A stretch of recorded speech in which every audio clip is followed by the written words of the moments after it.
magacyada aynu u bixino meelaha miyada iyo dhulka daaqa ayaa mararka qaar waxay tusaale fiican inaga siiyaan nolosha halkaasi ka jirta siday tahay iyo habdhaqankeeda. halkani waa Kalahari oo ku yaala dalka Koonfur Afrika waxaana ka dhaca halkani abaaraha ugu ba'an ee ka dhaca qaaradda tan Afrika, balse halkani waxay ahaan jirtay waqtiyada kamid ah meelaha ugu barwaaqaysan. qarniyo badan kadib isbeddelka cimilada ee dunida ayaa saameysay waxaana halkani noqotay meel saxara oo buska iyo dhasku ay ka dhacaan.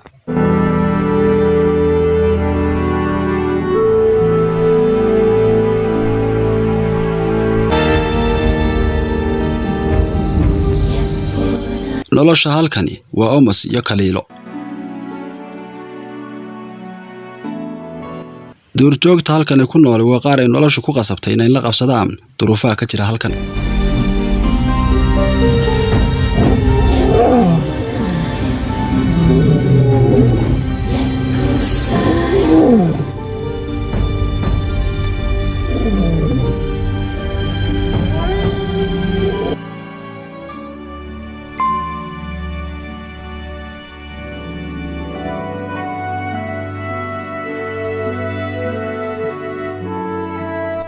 dooxada yar ee nagaaran waxa ku nool qoys kamid ah shurunshuurka kuwaas oo halkan noloshu ay ku qasabtay inay isku xabaalaan.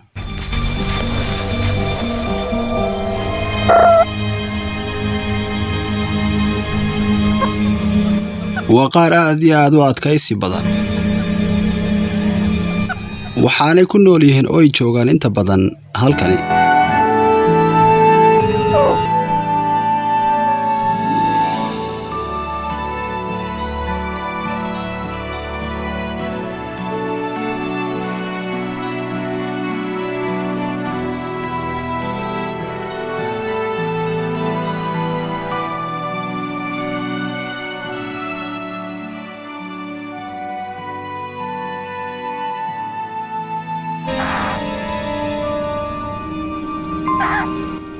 midkan yari waa Kawlo waxa uu jiraa 3 toddobaad waxaana ku qaatay noloshiisa intii uu jiray godkan mugdiga badan leh.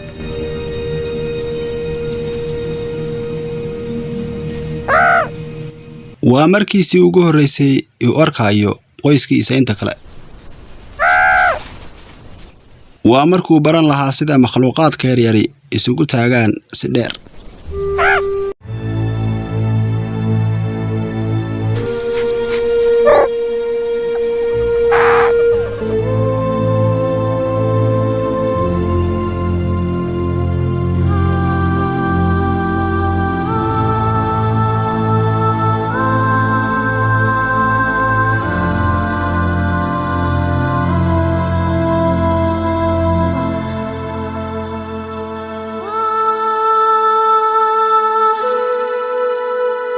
hooyadii waa madaxa qoyska Kawlo, balse qoyskani waa qoys ballaaran waxaana ku xeeran walaalo, eedooyin, adeero iyo ilmaadeero kuwaas oo baraya isla mar ahaantaasina khatarta uga digaya.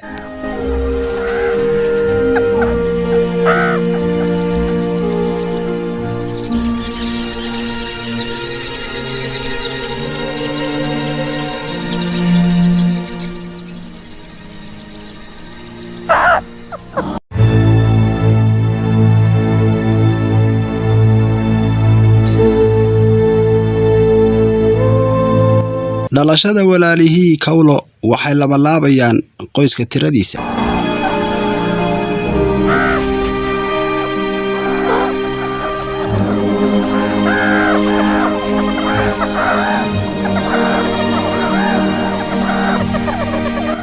qoyska dhexdiisa waxa jira qaar badan oo la mid ah Kawlo kuwaas oo la dhashay waqti.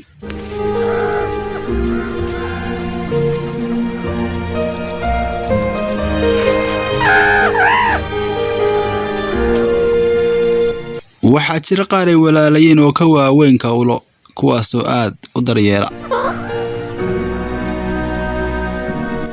kuwaas oo madax bannaan.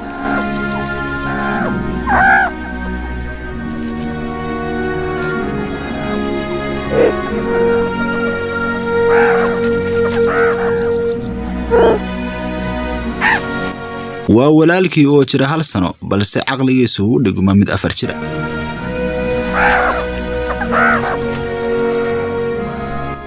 waa kawlo walaalkiis dhererkiisu waa 1 feet balse kawlo marka la garba dhigo wuxuu noqonayaa tower.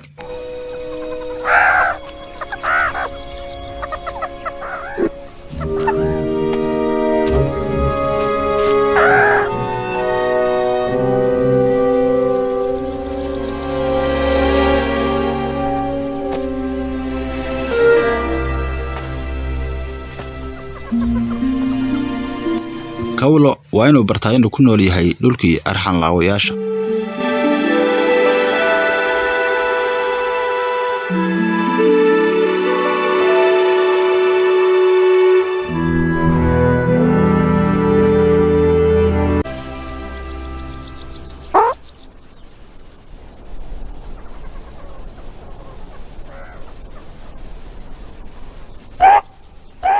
waa bahalka loo yaqaan marshaalka waana cadawga koobaad ee bahashan yaryar ee shurunshuurka.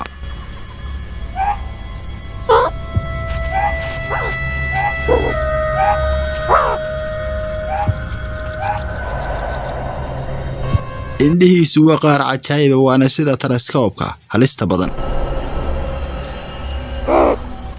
baalashiisu marka uu kala bixiyo waa 7 feet waxaan u kor u taagayaa caasha dheer mana jiro marshaal ka xoog badan qaaradda tan Afrika.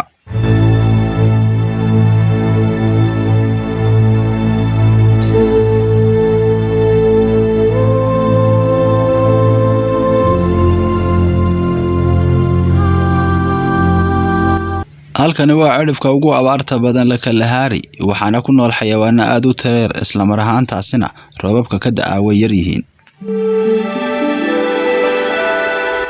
balse halkani waxa Ilaahay dabci u siiyay mid ayaa midka kale ka qaadanaya. waa halka uu ka helo khayraadka ugu badan midka caasha dheer aadna u xoog badan leh waa marshaalke.